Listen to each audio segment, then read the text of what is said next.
You're on. Oldest family, Eitai, Benny, Toda for, great introduction. Lines everything up exactly where it's supposed to be. Since we, as a people, fell into this lower level of frequency dominance, we've tried to understand everything naturally from that lower level, looking into higher things that we just wasn't going to work. Impossible. So, but we've been using the Bible all our lives, and we have not understood the Bible to this very day. Now, as we begin to reveal the secrets that's opening up the scriptures, where the narratives now, become relevant to us, we start to see things differently. Yes, yes. What I want to do, I want to give for all of us Bible students and those have believed in it and have not understood it. I want to give us a small introduction to that, so it will open up the portion of our class today as we continue from where we left off yesterday. We come to a point yesterday, I call it the point of return. Yes. I didn't mention it, but this is where we're at now. In other words, what we have gone through looking for our solution for the concept of divine marriage that will prevent divorce or release, we come to a point where I refer to it as the point of return, because what we had gained yesterday, we found that we've been looking at things, old school, old paradigm, old template, and as a result, we have not got the results that we want. So now we have to return to, the organic, allegorical conceptualization of the scriptures instead of historical. Yes. Okay. Yes. So walk with me now, allegorically here, so that we better understand everything that we will be saying, I will be saying, and even Eitai, the vein himself. So let's start with the first book, Genesis.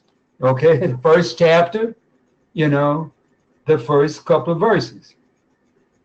And in there we find the key right off the bat as to how we have to visualize and understand the allegorical expression as opposed to the historical. If we try to use it from a historical, you're going to get bogged down, totally confused. That's correct. And you're going to throw up your hands and say, it just doesn't make sense. And it doesn't make sense. Right. When it's supposed to make sense. So we're starting with Genesis, the first chapter, the very first verse, where it says, and God created the heaven and the earth. But then the key, he says, and the earth was without form and void, and darkness was upon the face of the earth. Now, here we got to understand heavens and earth, because if we just look at the physical heaven and the physical, we're going to look at the creation from a historical point of view. Right. We're going to try to set time as to when that happened. And you can't set no time as to when that happened. So we got to understand it from an allegorical point of view. Now let me give you the allegorical perception of it so you can follow and see how succinct things going to work once you lock into it. When we say the heavens, we got to think of, quote unquote, what we call greater consciousness or higher consciousness. Follow me now. When you hear the earth, you're going to have what? Lower consciousness or sub-level or lesser consciousness. Mm-hmm. Now you hear within the contemporary language today, what you call consciousness, subconsciousness, and unconsciousness. You hear all these terms. Right. Mm-hmm. So follow now with this consciousness. So Because now when you start to look at, and darkness was up on the face of the earth, now darkness is up on the very face of the earth that is without form and void. So if you're looking at it from a literal point of view, how is darkness upon? If you're going to try to look at darkness as a historical something, no sun out, no dust, no day. You're going to look at it from that point of view. How is then it's without form and void, darkness, form and void, and darkness upon the face of the deep. So now let's consider what darkness and what light represent. We already laid out what it represents. It represents consciousness. Yes. The greater light, what we call the greater light and the lesser light. That's correct.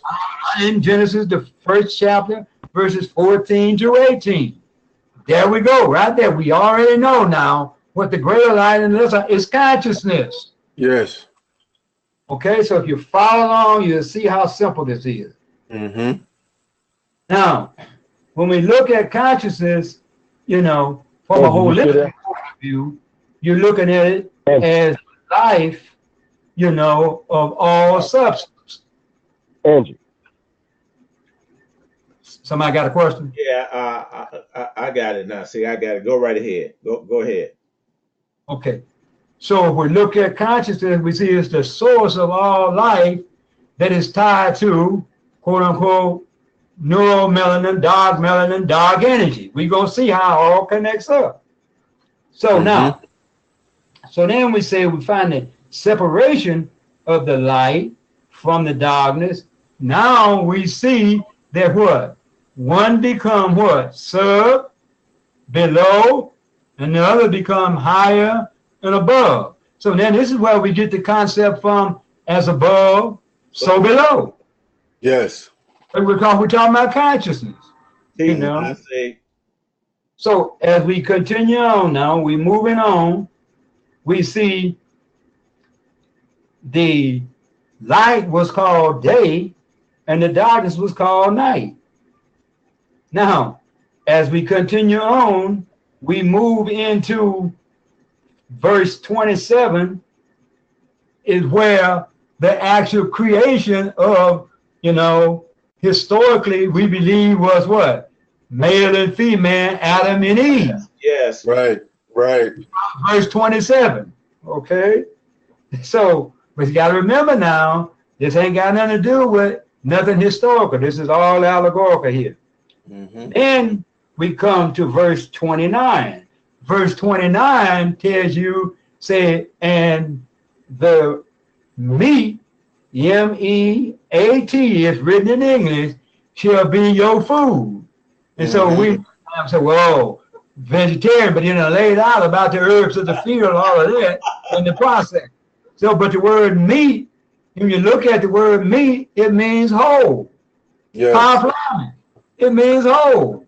So now you see everything is relevant to what we just laid out about the holistic consciousness that existed, that was what? Brought into separation. How we know that was what our emanation, from divinity and unity into what? The lower realms or dualistic, perception of quote unquote reality. So you can kind of see how things are laying out now. So simple. Okay? So simple. Now, but when you then go on to the second chapter, verse 18 through verse 25, you find the real key here that's going to really open it up for you. 18 through verse 25 had to do with Adam seeking a wife, and it was told that it's not good for man to be alone. Right. Come on, Nasik. Now, we naturally ask with thought, well, that's really about some sister up in, I always laugh in the kingdom because a few of us don't have a physical wife.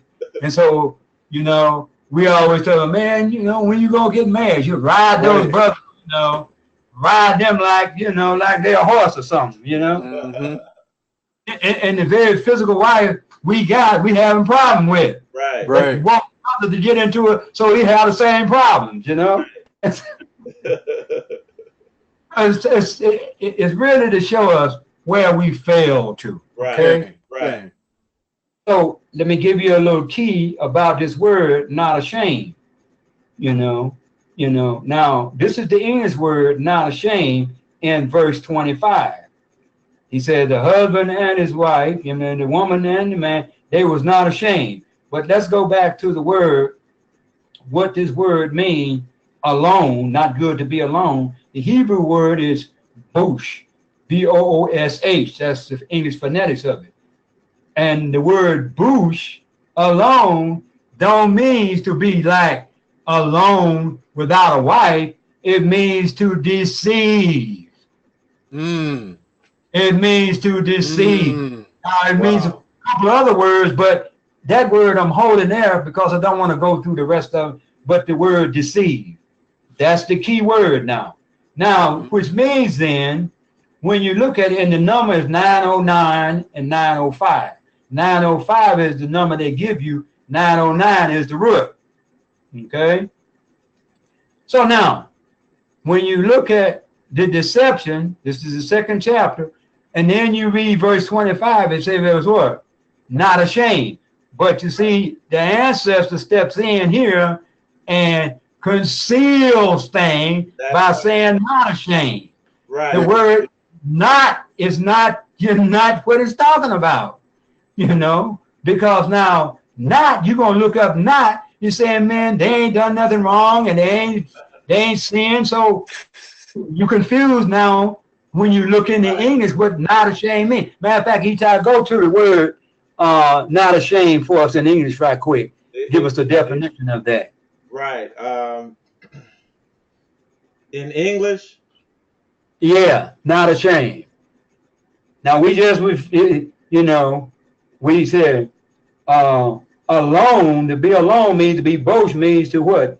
Be deceived. So it says they were not ashamed of supposedly what they've done. Right. That's how we've been interpreting things. That's correct. But let's look it up in English and see what the word not ashamed means as to, them being alone, or being separated or divided, through deception. Now, not ashamed has another meaning now.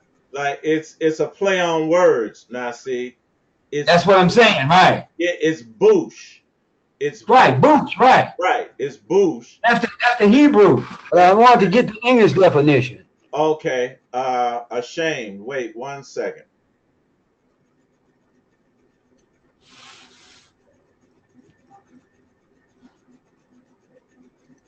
It said they was not ashamed in the English translation.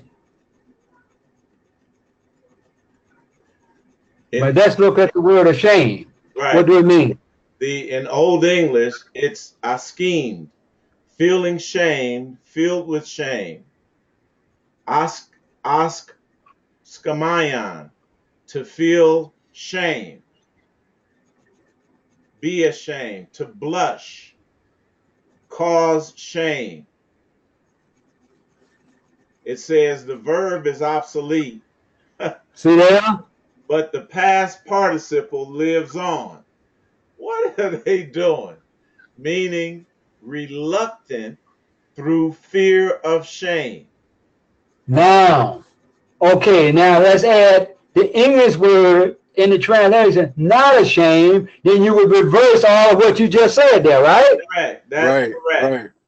That's my point. This was the concealing that the ancestors stepped in here to conceal the reality of what was taking place. And what then happened is we have been deceived and not conscious or aware of it. Yes. Wow. Yes. Now, come on now. So now, why? Because the inversion then caused us to move from wholeness to the split, from feminine and masculine, or what? Higher consciousness and lower consciousness, and the lower consciousness became what? The so-called self-consciousness or the higher consciousness, and your what? So-called higher consciousness became your lower consciousness, so everything been reversed. Inversion. Inversion. That's the inversion process. So now you don't know what then happened. It's below your conscious level. We have absolutely no idea what has happened here. So now as we continue on, we go to the 3rd chapter of Genesis. We pick up in the 3rd chapter where it talks about verse 7, and their eyes were open and they knew what they had done, you know, and they put on aprons to hide themselves. Okay, that. Then as we move on, we move to a very significant point here, the 3rd chapter. Yes. Let's see, we want to pick it up.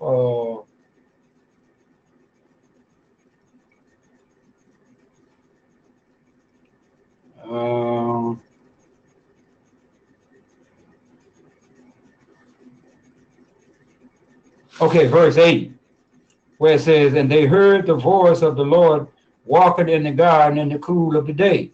Now, again, if we talking about historical, we talking about somebody talking to somebody. Right. But now, remember now, everything was null and void until we reached Genesis 1:26 and 27, where male and female was created, and the separation of male and female, which we know that the word male and female is not what it states in Hebrew. It's Zakah and Nikivah. So he's teaching us about that. It means to remember Zakah, and Nikivah means to perforate or to penetrate. So what does that got to do with man and woman? You follow what I'm saying?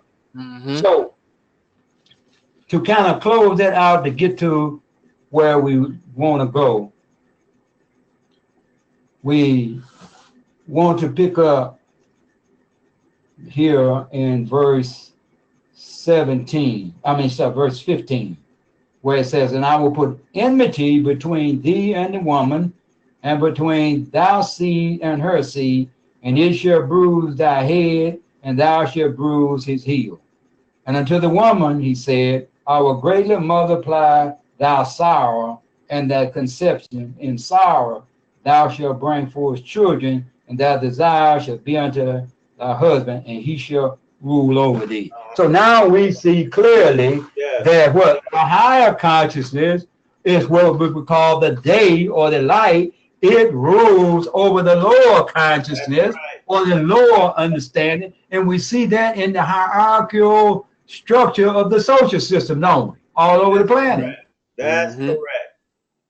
So you kind of now have a little better understanding about how to start looking at this. And now when we go back now and we say that, just giving a brief review, we go back to the title, the solution for divine marriage that will prevent divorce and release. And we made clear up front that we wasn't talking about no physical marriage between no man and no woman. We're talking about relationships as a whole in respect to either the organic or the inorganic, you understand, perceptual understanding. And then we see where it said major problems arise, major problems, you know, cannot be understood in isolation. So now if I'm blaming, you know, somebody, that I'm feeling that I'm right because of my higher consciousness and your lower consciousness, then we ain't gonna never be able to walk together, stay together. You follow what I'm saying? So we move on through that when we come to the concept of deep ecology as opposed to shallow ecology. Shallow ecology separates things. Deep ecology don't, brings things together. So we got what? The higher and the lower always in opposition. The greater and the lesser always in opposition because of what? Duality. Okay? So now we come on down to say our search must begin outside of traditional historical biblical perception. This brings me to getting into where we want to pick up today. We said we must understand that perceptions are conscious thoughts or subconscious thought that we are aware of, or either below our consciousness. So thoughts are either what? Conscious that you are aware of, and those that are below your conscious that you are not aware of. That's a duality, that's a split again, right? Correct. Thus, we must remember that these thoughts are extrinsic, originating outside a part and acting upon the part as a whole. Extraneous, not forming an essential or vital part. See, now, this is what we now find ourselves, looking at the so-called conscious element of self, and those that have been what? Programming us through our, what we call the school of hard knocks. That's right. Referred to. Right. And then we see, compulsory education. All this is where we get this external knowledge from. Correct. About who we are, where we come from, and that. Now, then we go to the next word, intrinsic. We had extrinsic, and now we got intrinsic. Extrinsic is not essential, but intrinsic is essential, belonging to the essential nature or constitution of a thing, originated or situated within the body or part acted upon. Now we find, here we go, the higher and the lower. So what then happened, the intrinsic element has been what? Downloaded and pushed in the subconscious. The extrinsic, you understand, way of viewing things and seeing has become the higher. But we see here that the intrinsic is the greater and higher knowledge, as opposed to what? The extrinsic. But you see the inversion, okay? So I said that to say we've come to a point of return. We can't go no further. We now must return. And in this return, we find something very significant here. Everything from this point must become clear. And if not, let us revisit a very important quote from Abba Ben-Ami, Imitation of Life, page 69, 70, and 71 and 72. This becomes very instructional here. Once you become conscious, now remember now, the intrinsic has been what? Downloaded and inverted. It has become the what? Lesser. And the extrinsic, which was the so-called, it was always division and sub, it has now become the higher or greater. And in the kingdom, we were taught what we call the greater law and the lesser law. It's what was ruling over the day and the night. God and Satan, okay? Right. So now he says, once you become conscious, you thus continue to develop your consciousness to the highest level possible. Higher consciousness increases your dynamic energy and becomes the source for sustained higher development. Now, just a note. Yesterday we came to a point, that we talked about perceptions and how perceptions, the definition, first definition of the word perception had to do with being obsolete, and it was consciousness. Right. You know that, right? Right. Mm-hmm. So now here we talking about, that's why I said we can't go no further. We must what? Return. We must develop this higher consciousness. Higher consciousness increases your dynamic energy and becomes the source for sustained higher development. On this plane, the individual will become consciously aware of the subconscious influences and the forces, both internal and external. That those words is intrinsic and extrinsic. Right. Which in the past have shaped his life, nature, and has impacted upon even the functioning of the universe. So clear. Yes. Is that clear now? Absolutely. All right.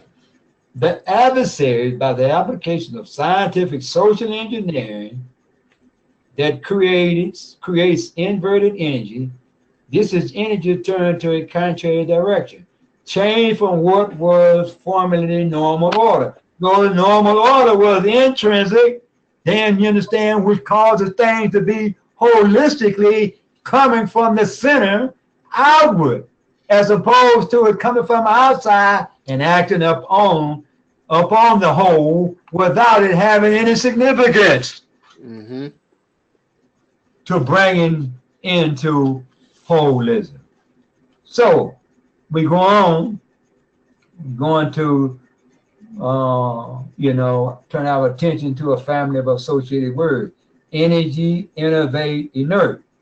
And we see how energy is inherent power, and we say innovate, to deprive of nerve, force or strength, weaken, debilitate. So if innovation is to deprive of nerve, then that means then that you've lost access to consciousness, because consciousness develops what? Higher levels, you understand, that become dynamic and become the source for greater development. But now once you become, innovated, then you have what? Been what? Deprived of that. And so in the depriving of that, you don't have no force of strength. You have been completely weakened. Then we find that number 3, the word inert, having no inherent power. But here that word inherent. Inherent comes from what? Within, am I right? Intrinsic, right. Absolutely. So we see these concepts, very powerful language, family, very powerful language. Yes, yes. Motion or resistance as inert matter, inactive, inanimate, or without life, chemically not likely or not able to react chemically to form compounds. In simple terms, an inert person or people are not likely to ever put all the pieces together in order to see the whole picture. Have we done that up until now? We have not been able to put the pieces together. Yes. Ain't expected to do it either, Nasik. Right. Waiting for somebody from on high to work. Right. Being deprived of nerve, they are literally afraid of what they will see. They have no power to resist that downward motion. They become eternally trapped in the evil consequence of being controlled by an anti-Yah force and an anti-Yah world, and I said the simulated false mind matrix of reality. Thus being of utter blindness by the glare of light, which separates the unity of wholeness from the absence of darkness, are without the full spectrum, enabling them to see the whole created picture. They cannot escape the pain and suffering because it is relative to the plane of their existence. Yes. Only by rising to a higher plane where they will be governed by the quote-unquote greater law, then I say the overarching unity of wholeness. But if you don't be what? Governed by the overarching unity of wholeness, can the experience of the lower plane, dualism, division, and separation be avoided? It can't happen. It cannot happen. So before we go any further, questions, comments, anybody? Nasik, I'm crystal clear. Look, I got a comment. Look, this is science. This is so simple. Once you know the fundamentals of this from an energetic standpoint, it's apparent. It's self-evident, family. It's self-evident. Yes. It's self-evident. Yes. Anybody else? Continuing on then. We must not forget the scientific, social, engineering perception of our consciousness being altered. The template pattern of the old covenant or traditional views all represent the simulated false mind matrix of reality. Whosoever follows any other worldview than the old path, they are considered to be moving in the incorrect direction. Isn't that what everybody ain't following? The old covenant, the old path? Continuing on, this simply is because our sense perception has been altered, and we are taught that if the new covenant was not aligned with the old, to disagree with the new and hold fast to the words of the inspired prophet. Okay? Mankind has been trying to unify both body and mind / consciousness, or flesh and matter, since time immemorial. In this attempt, he has failed because he is separated within his consciousness from the unity of self. Yes. Humanity now perceives Yah / God as an external source, yes, somewhere outside of himself, whose mind / consciousness he needs in order to function after the manner of his creator. The split in the unity of man's consciousness has left him disoriented and in a complete disorganized quandary, state of perplexity or doubt. This state is one that's reproachful, being an object of ridicule or scorn. Now, in the false simulated mind matrix, social structures of the world is based upon law, and it's based upon you keeping the law or breaking it. And if you break the law, it's ridicule, scorn, put in jail, you know what I'm saying? Right. All manner of things can happen to you. So we look at the word disorientate. It means to disorient. And now we get a very significant key here. To cause to lose bearings. So when you become disoriented, you lose your bearing. You become displaced from normal position or relationship. Is that scientific social engineering? Absolutely. Absolutely. Cause to lose the sense of time, place, or identity. Has that happened or not? Yes. Yes. Become too confused. Did that happen or not? Okay. Now, this leads us to a very significant word here. Because, the word repudiate. The word repudiate, the etymology, 1540, 1545, to cast off by divorce. Okay? To divorce or separate from, formerly from, quote, in parentheses, a woman or wife, to refuse to have anything to do with. The word disown. Now that's the key word there. So disown.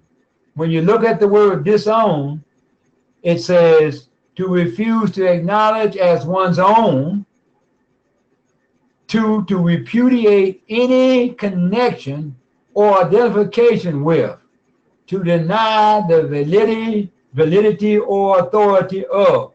So what then happened now to this disorientation caused by a separation of the unity of consciousness. Well, we can go take this all the way back to Genesis 1, the separation of the heavens and the earth. Yes. We were dealing with consciousness there. So you can follow, you can see, ain't nothing changed. The unity of oneness and the idea continues once you get the key. Continue on. Now, once you, have to disown, now you falls into the realm of being reproachful now. Reproach. To make something a matter of reproach. To express disappointment in or displeasure with a person for conduct is blameworthy or in need of amendment. To bring into discredit. Now, I remember the classes, the reproach, of Genesis. And this was something that we all had to, go through, because we were calling all of this to be seen from a historical point of view, right? Right. So now we go to a scriptural reference, Deuteronomy 24, verses 1 through 5. Now, here, this reproach, putting away of a wife. Now, we done heard this before. We read verse 1. When a man has taken a wife and married her, and it come to pass that she find no favor in his eyes, because he has found some uncleanness in her.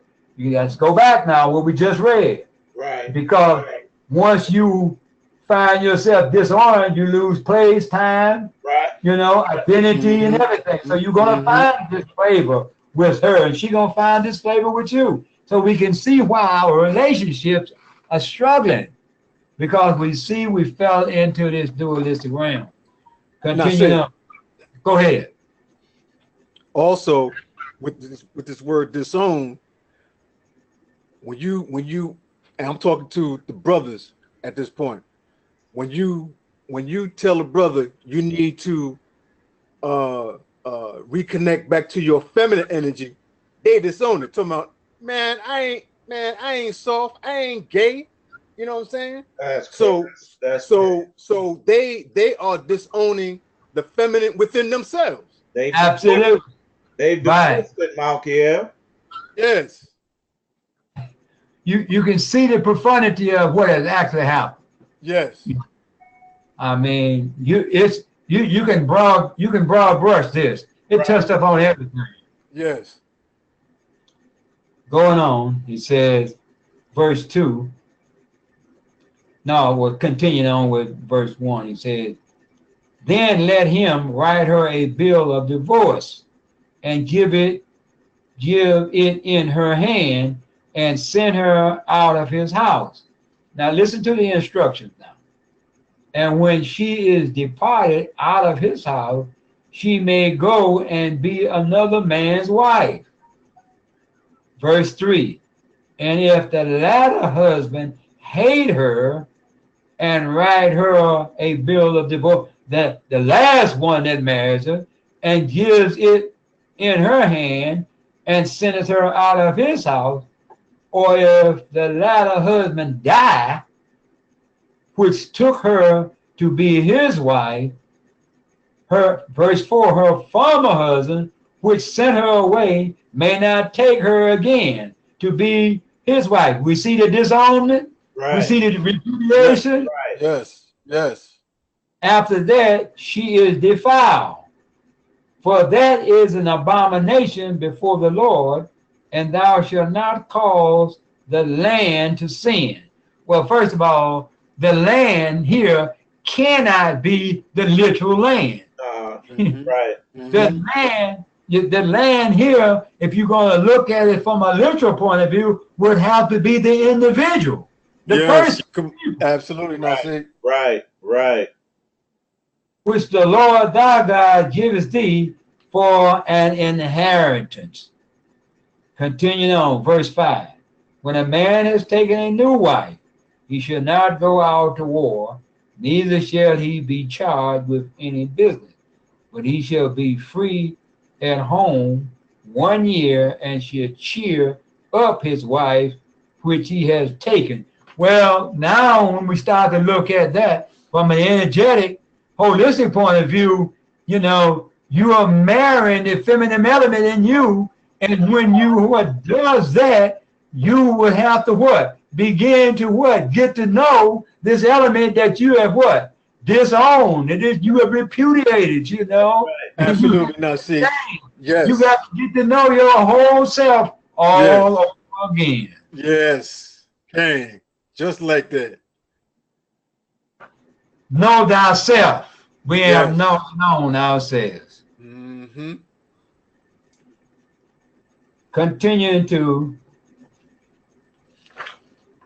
Matthew 19, 3-8,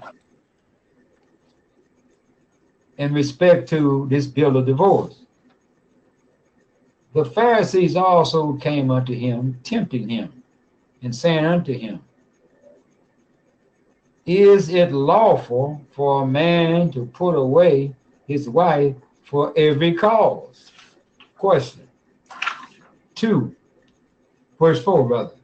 And he answered and said unto them, have you not read that he which made them at the beginning made them male and female? Now he's going back to what? Genesis 1, 26, 27.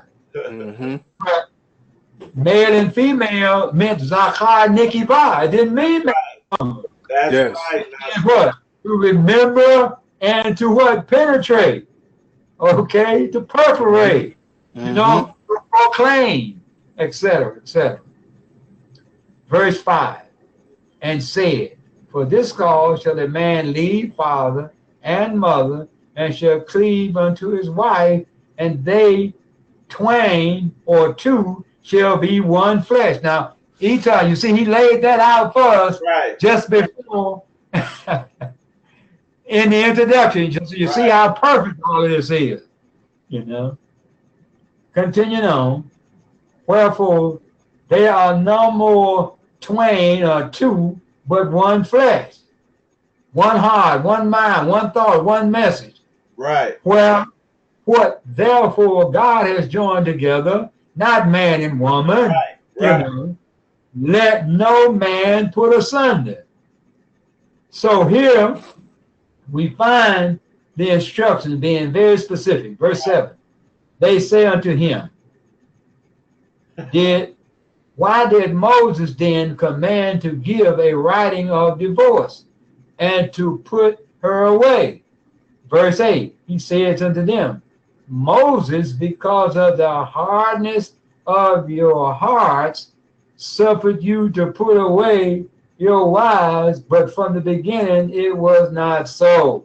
So we see division was not in the beginning. Unity and wholeness and oneness was the beginning, was the origination of all things. Yes.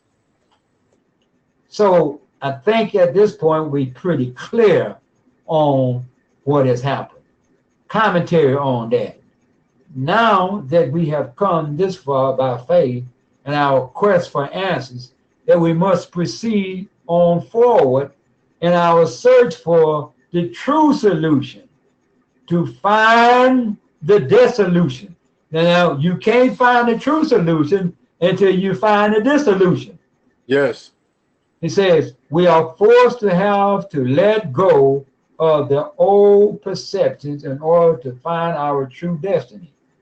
All our problems started with all things with our misconception of the biblical narrative by making the allegorical our historical reality. That's correct.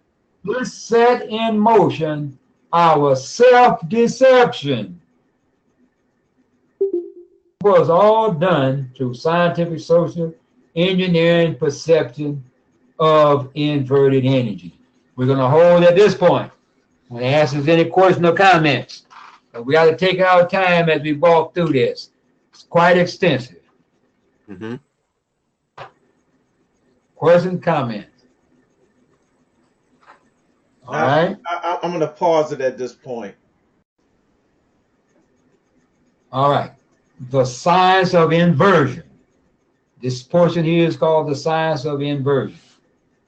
The inversion was on this wise: devolution, descent, and fall from wholeness, singularity into dualism. Okay? Allegorical narrative of the nature of the descent was split and divided as the feminine element became the subconscious and the masculine element became the self-conscious, that awareness of yourself. Supposing we were more energetic as a people of divinity and wholeness before our devolution descent into physicality. The inversion was on this wise: descent, fall, and wholeness into singularity, into dualism. First was the split, the separation and division, as the feminine element became the subconscious and the masculine element became the self-conscious. Okay? After our devolution, descent, and fall, we were educated to believe and follow the history that was taught to us in reverse. This gave the individual people, their two perceptions: the one of who they had been before the inversion, and the perception gained after the inversion. Okay? Mm-hmm. The two perceptions are represented by consciousness and the other by subconsciousness, which is below one's self-conscious.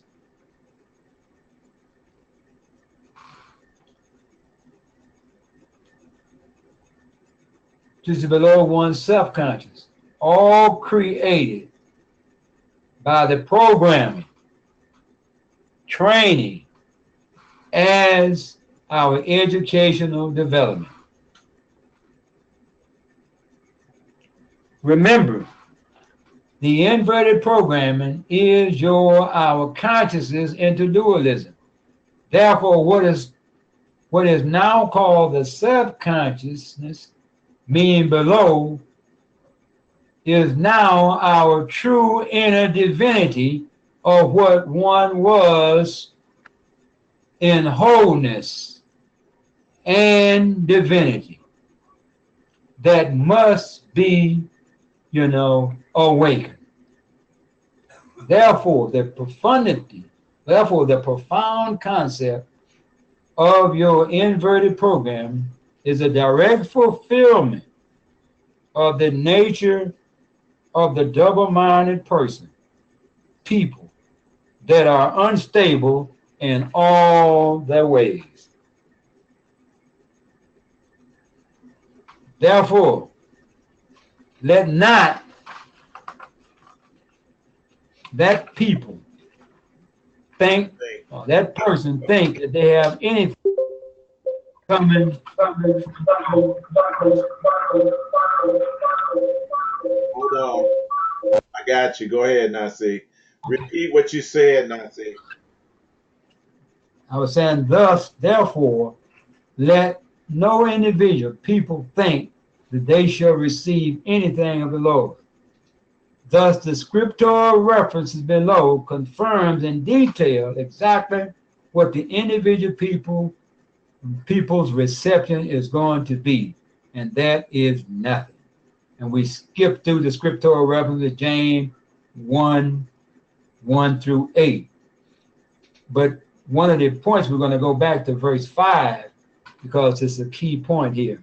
Verse 5 says, if any of you lack wisdom, let him ask of God, that gives to all men liberally and upbraideth not, and it shall be given him. So we looked at the word upbraideth, and it means to criticize or find fault. For it is written in the 5th verse, upbraidest not. So here we go again with this word not ashamed, and the word upbraidest not. Right. So we see within the false matrix, it's always going to be what? Shame and disgrace because the violation of, quote unquote, certain laws governing a behavior. Okay? And within the false matrix, you know, that will always exist. But when you read here, upbraidest not, then if you look at that, then you say that, in the world of unity and wholeness and oneness, right, there is no fault found. right. And we say, well, why? You mean people can do everything? No, it doesn't mean that. In the wholeness and unity and oneness, what is there to find fault with? Right. So we read on. Always within the false mind matrix, because of dualism, there must be criticism of fault found in a dual-minded system of good and evil. The inversion caused the complete loss of consciousness of our once wholeness, divinity, and singularity. The loss of consciousness was to such extent that we have no knowledge of who we really are and where we came from. We confirm this by our experience on the earth without any conscious knowledge as to what happened to us that caused our predicament. The predicament we're in, we have absence, we done search the scriptures, we done listen to everybody, and nobody understand what caused our predicament. Thus, we have been without a clear history that we understand. That which we have been pursuing have not changed very much at all. This has been the same as deductive scholastic reasoning. Yes. Francis Bacon said was what they had been using, meaning deductive scholastic reasoning, which has had scanty success in studying nature and inventing new works. So this deductive scholastic reasoning came as a result of our inversion. So this inversion process has yielded great benefits to the aberrant man, but it has not benefited us at all. Will not benefit us. Go to the map of consciousness here. The map of consciousness from bottom up in the writing of Power versus Force, David Hawkins. And we go on to say here, the descent from wholeness into dualism is depicted on the map of consciousness in one lower state before the energy dissipates completely from the flesh. Matter is depicted as the energy level 20. This loss of consciousness was allegorical / figurative or symbolically as dead. We find this revelation in the biblical narratives explaining the divorce that was allowed by Moses, but was not so from the beginning, but not so from wholeness, which was your beginning. That's right. And we go from what? The bottom up, as we sunk down to this lower realm, of energy dominance, we find ourselves starting at the level of 20. Now, that's the level of shame. So now that goes all the way back to what? Right. It was what? Deceiving, and our deception. We now have to acknowledge as a people the shame that we are what? Going through for the conditions and things that are happening to us has everything to do with us being deceived. Right. Has everything to do with us being what? Divided and separated as opposed to being united in oneness. This is the shame. Then we go on through from 1 all the way up to 15, and we stop there at 15 because 15 brings us to the level of love, 500. But we know now that level 9, which is courage, energy level is 200. That's the critical level right there. That's right. Critical level. Yes. If you never get to 200, you're going to find yourself what? Being inert. That's yes. right. Find yourself in no power. Mm-hmm. You know, you will not be able to risk the continual downward, you understand, plunge into lower and lower realm, what we Yes. call the underworld. We're going to hold at this point and ask again, is there any question? We're going to take one more point after this, and then we're going to close this portion out. Any question or comments? Everybody good then? Okay. Absolutely. All right. We'll pick up the last point. We're going to close out on this.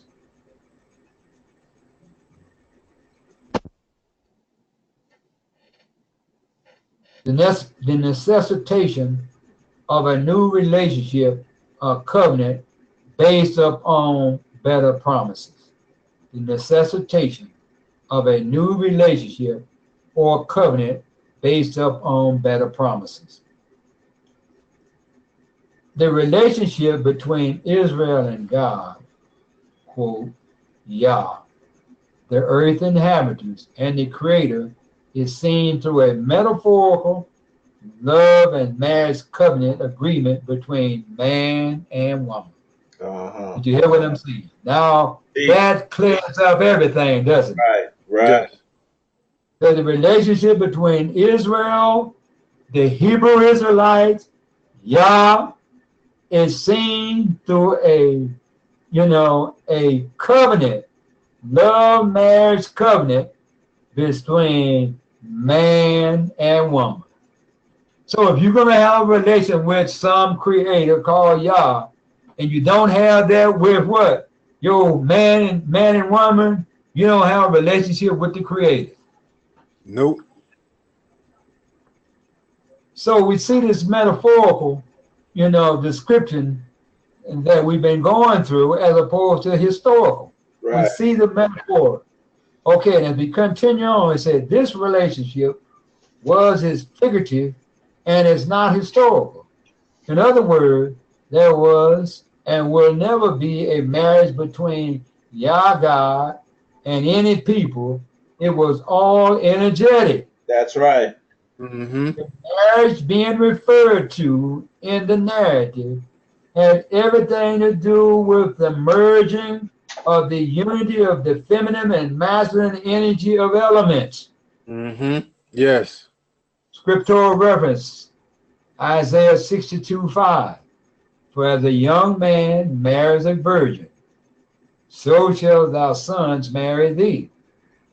And as the bridegroom rejoices over the bride, so shall thy God rejoice over thee. Now we see here the concept of wholeness prevents us from what? Rejoicing any and all. Dualism keeps us in what? In sadness, you understand? Right. So, disillusioned, disoriented, So we see that, it's essential, that we get back to the understanding of what actually occurred. Quote, a man removes the past by removing it. Now, what is this past that he must remove? The old template, pattern, or paradigm. Yes. From the framework of what orders his future. His past, the old template, pattern, or paradigm, has been dictating the sequence of events in his unfolding life. Only through a serious and meaningful change a new paradigm, a shift to a better example? Can he break the cycle that has been dictating the sequence of events in his unfolding life? We can take this from page 123 with some editing in it by myself of Imitation of Life, page 123. Abba Ben Amin. Last point. Say you unto your brother, Ami, and unto your sister Ruamah, plead with your mother, plead, for she is not my wife, neither am I her husband. Let her therefore put away her whoredom out of her sight, and her adulteries from between her breasts.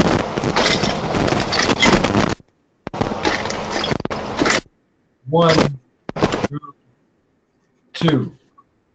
We're going to hold up here, and we're going to bring this to a close for the day, and we'll pick up on time. We got to go on time tomorrow, 5:30. Let's be ready to move swiftly tomorrow evening at 5:30, as opposed to us coming on at 6 and starting at 6:30. Right. So let's be able to move, you know, right on time at 5:30. Be ready to kick things off as we continue on in our progression toward, you know, finding this solution that has been concealed by the ancestors from us. So with that, hold this, family.